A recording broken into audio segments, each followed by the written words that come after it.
अस्सलामु अलैकुम वरहमतुल्लाहि वबरकातुह। अल्हम्दुलिल्लाह। अब आपका 6 पार्ट शुरू होता है, सजदे सहव का 6 पार्ट। बिस्मिल्लाहिर्रहमानिर्रहीम। देखिए 21वां मसला है कि वितर में दुआए कुनूत की जगह सुब्हानक अल्लाहुम्मा पढ़ लिया आपने। आपको क्या पढ़ना था? सुब्हानक अल्लाहुम्मा व बिहम्दिका। यानी आप नमाज शुरू कर रही थी, वितर की नमाज शुरू कर रही थी, आपने क्या किया? दुआए कुनूत पढ़ ली, तो सजदे सहव वाजिब नहीं होगा।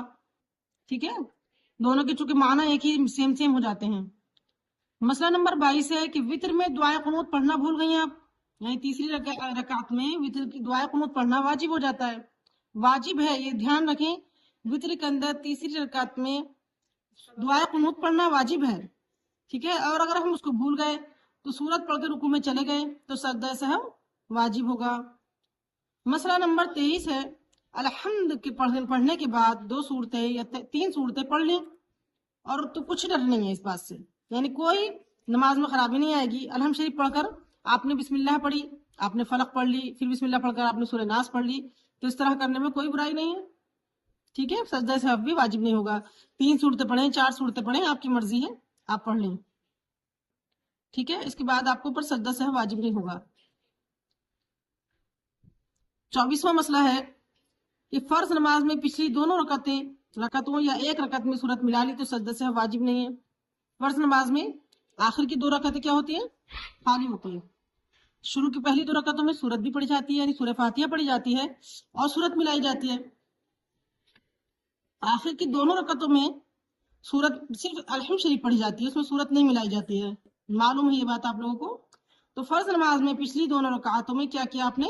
एक रकत में, दूसरी रकत में, दोनों रकातों में सूरत मिला लिया आपने, तो सजदा सहव वाजिब नहीं होगा। 25वां मसला है कि नमाज के अव्वल में सुब्हानक अल्लाहुम्मा पढ़ना भूल गई। तो भी होता है ना ऐसा कि सुब्हानक अल्लाहुम्मा नहीं पढ़ा, आपने सूरह फातिहा पढ़ डाली।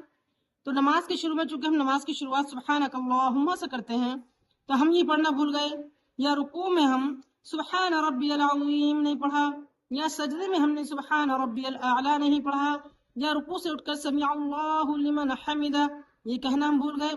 अक्सर लोग क्या करते हैं, समी अल्लाहु लिमन हमिदा कह देते हैं ना, समी अल्लाहु, जब रुकू से उठा करें तो कैसे उठा करें? कहते हुए समी अल्लाहु। जब सीधी हो गए तो लिमन हमिदा, रब्बना लकल हम्द। एक सेकंड का तीनों में गैप दिया करिए, क्योंकि तीनों एक जुमले हैं। समी अल्लाहु, सुन लिया अल्लाह ने, लिमन हमिदा, जिसने उसकी तारीफ की, रब्बना लकल हम्द, ए हमारे परवरदिगार हम भी तेरी तारीफ करते हैं, यानी आप हमारी भी तारीफ को कबूल फरमा लीजिए।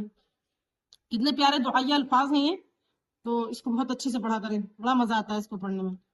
तो समी अल्लाहु लिमन हमिदा कहना याद नहीं रहा आपको, यानी नियत बांधते वक्त कंधे तक आपने हाथ नहीं उठाए। ठीक है, ये आखिर रकत में दुरूद शरीफ नहीं पढ़ा आपने। आखिर रकत में जो दुरूद शरीफ पढ़ते हैं या दुआ पढ़ते हैं, रब्बना आतिना फिद दुनिया हसना व फिल आखिरति हसना व क़िना अज़ाबन नार, हमने ये नहीं पढ़ा, तो यूं ही सलाम फेर दिया। तो इन सब सूरतों में सजदा सहव वाजिब नहीं है, खूब समझ लें इस बात को। ठीक है, 26वां मसला है कि फर्ज की दोनों पिछली रकातों में या एक रकात में अलहम्द पढ़ना भूल गई। फर्ज की दोनों पिछली रकात, आपको बताया ना कि आखिर की जो 2 रकात हैं उनमें सिर्फ अलहम शरीफ पढ़ी जाएगी, तो आपने क्या किया? दोनों रकात में या एक रकात में अलहम शरीफ ही भूल गई आप, तो चुप खड़ी रही आप, तो रुकू में चली गई, तो फिर सजदा सहव वाजिब नहीं होगा।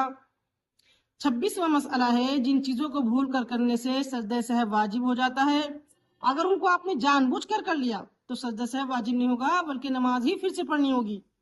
ये सब चीजें भूल जाने पर हैं कि जब सजदा सहव वाजिब हो जाता है भूल कर करने पर, तो उससे नमाज की तलाफी हो जाती है। लेकिन जानबूझकर अगर कोई ऐसा नमाज में गलतियां करता है, लापरवाही के साथ जानबूझकर करता है, तो क्या होगा?